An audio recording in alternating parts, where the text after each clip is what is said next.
दोस्तों, welcome to our channel nomadic Bhoot. आज हम आपको सुनाएंगे चुड़ैल के प्यार की कहानी, एक हॉरर लव स्टोरी। राहुल एक छोटे से गांव का रहने वाला था, लेकिन शहर में नौकरी करता था। वह अक्सर अपनी मां से मिलने गांव आता था। एक रात जब वह गांव लौट रहा था, जंगल के रास्ते में उसकी बाइक खराब हो गई। रात गहरी और सन्नाटा डरावना था। वह परेशान होकर आसपास मदद देखने लगा, तभी उसे हल्की सी आवाज सुनाई दी, एक लड़की के रोने की। राहुल ने हिम्मत जुटाकर आवाज की ओर कदम बढ़ाया। कुछ दूरी पर एक लड़की सफेद साड़ी में खड़ी थी। उसके लंबे बाल हवा में लहरा रहे थे और चेहरा झुका हुआ था। आप कौन हैं? राहुल ने डरते डरते पूछा। लड़की ने धीरे से सिर उठाया। उसकी आंखों में गहराई थी, जैसे कोई अनकही दास्तान छिपी हो। मैं रीना, मेरी मदद करोगे? राहुल को अजीब महसूस हुआ, लेकिन उसने इंसानियत के नाते हामी भर दी। उस रात राहुल ने उसे गांव के बाहर एक झोपड़ी में ठहराया और खाना दिया। रीना बहुत कृतज्ञ लगी। अगले कुछ दिनों में राहुल उससे रोज मिलने लगा। धीरे धीरे दोनों के बीच एक अनकहा रिश्ता बनने लगा। एक दिन राहुल ने रीना से उसके घर परिवार के बारे में पूछा। रीना ने सिर झुका लिया। उसकी आंखों से आंसू छलक पड़े।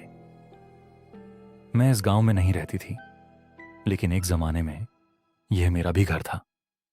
राहुल को कुछ शक हुआ, लेकिन वह उसे और तकलीफ नहीं देना चाहता था। उसने अपनी मां से रीना के बारे में पूछा तो उसकी मां के चेहरे का रंग उड़ गया। बेटा, रीना कोई आम लड़की नहीं है, वह एक आत्मा है। करीब 50 साल पहले वह इस गांव में रहती थी। गांव के कुछ लोगों ने उसे जिंदा जला दिया था, क्योंकि उन पर शक था कि वह एक चुड़ैल थी। लेकिन असल में वह बहुत नेक दिल लड़की थी। उसकी आत्मा तब से भटक रही है। राहुल को झटका लगा, लेकिन उसे डर नहीं लगा, बल्कि रीना के लिए प्यार और भी बढ़ गया। उस रात राहुल रीना से मिलने गया। उसने हिम्मत करके कहा, मैं जानता हूं तुम कौन हो, लेकिन मुझे कोई फर्क नहीं पड़ता। मैं तुमसे प्यार करता हूं। रीना की आंखें चमक उठीं, लेकिन अचानक उसकी आंखों में दर्द उभर आया। नहीं राहुल, यह मुमकिन नहीं। मैं इस दुनिया की नहीं हूं। अगर तुम मुझसे प्यार करोगे तो तुम्हारी भी वही हालत होगी जो मेरी हुई थी।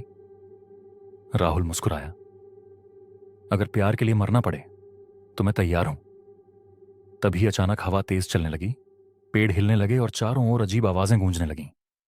राहुल का पूरा शरीर ठंडा पड़ने लगा, लेकिन उसने रीना का हाथ थामे रखा। अगली सुबह गांव वालों ने जंगल में राहुल को बेहोश पाया, लेकिन उसके चेहरे पर एक अजीब सी शांति थी। वह जिंदा था, लेकिन उसकी आंखों में अब एक रहस्य भरा सूनापन था। कुछ लोग कहते हैं कि रीना की आत्मा को मुक्ति मिल गई, लेकिन कुछ लोग अब भी मानते हैं कि जब रात के अंधेरे में कोई सच्चा प्रेमी जंगल से गुजरता है तो किसी कोमल आवाज में एक नाम गूंजता है, राहुल। क्या तुमने कभी किसी परछाई को खुद को घूरते हुए महसूस किया है?